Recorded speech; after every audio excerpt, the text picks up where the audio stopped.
ولا ازيكم يا شباب، اتمنى الجميع يكون بخير. فيديو جديد النهارده من سلسله كل يوم معلومه عن ايطاليا. في ناس بتسالني بتقول لي ايمن، هو التبس اجباري في ايطاليا؟ بص يا سيدي، في ناس بتسال طبعا الموضوع دوت لان هي بتقارنه مثلا ببلاد زي امريكا ان التبس فيها اجباري. التبس دوت اللي ما يعرفش يعني ايه كلمه تبس، اللي هو البقشيش. يعني البقشيش اجباري مثلا في امريكا، اوكي، لكن هنا في ايطاليا التبس مش اجباري، يعني البقشيش مش اجباري. بس في حاجه مختلفه برضو لازم تاخد بالك منها هنا في ايطاليا، ما تحسبش الناس اللي هي بتخمك. يعني حاجه اسمها كوبرتو. ايه الكوبرتو دوت؟ لما انت تدخل بار او بتدخل مطعم بتلاقي كاتب لك في الفاتوره بعد كده، مثلا انت عملت مثلا اشتريت حاجات وكلت مثلا حاجات مثلا سايب 10 يورو، تمام، بتلاقي مثلا كاتب لك كوبرتو 2 يورو 3 يورو.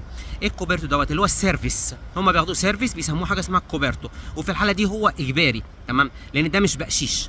فاهم قصدي؟ ديت ثمن الخدمه في المكان اللي انت قعدت فيه. وانا اسمي ايمن، وما تنساش تعمل سبسكرايب للقناه. تشاو.